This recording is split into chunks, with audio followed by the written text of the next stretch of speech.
అందరికీ ప్రభు అయిన యేసుక్రీస్తు నామములో నా వందనాలు. నేను మీ చిన్న బాలరాజు పాస్టర్ని. బైబిల్ గ్రంథం ఇలా చెప్తుంది.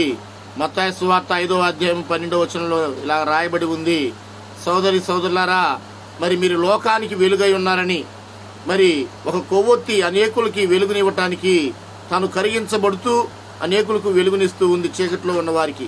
అలాగనే ఒక చెట్టు విత్తనం నాటితే మరి అది పెరిగి అనేకులకు ఫలాలిచ్చి మరి ఈ లోకాన్ని విడిచిపెడుతుంది. అలాగనే ఈ లోకంలో పుట్టిన మనం అందరము కూడా మనుషులకు మంచి చేయటం కొరకే దేవుడు మనకి ఈ జన్మ ఇచ్చి ఉన్నాడు. కాబట్టి మరి నీవు ఎందు నిమిత్తమై ఈ లోకంలోకి వచ్చావో ఒకసారి నువ్వు తెలుసుకొని అనేకులకు వెలుగునివ్వటానికి కరిగించబడే కొవ్వొత్తిలాగా, మరి అనేకులకు ఫలములనిచ్చే చెట్టులాగా నీవు నేను కట్టబడాలని దేవుని వాక్యం చెప్తుంది. అందుకని మంచి ఫలములు ఫలించు చెట్టు దేవుడి ఆశీర్వాదం పొందుతుంది.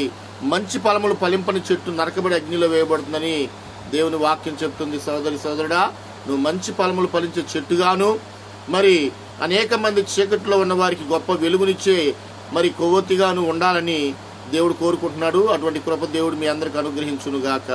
ఉన్న ఈ ఒక్క జీవితంలో విలువగా బ్రతకండి, అనేకులకు వెలుగుగాను మరి మంచి ఫలములు ఇచ్చే చెట్టుగా బ్రతకండి. దేవుడు మిమ్మల్ని దీవించి ఆశీర్వదించునుగాక. ఆమేన్. God bless you. అందరూ గమనించండి, మా ఛానల్ సబ్స్క్రైబ్ చేయండి, మమ్మల్ని సపోర్ట్ చేయండి. ఆమేన్.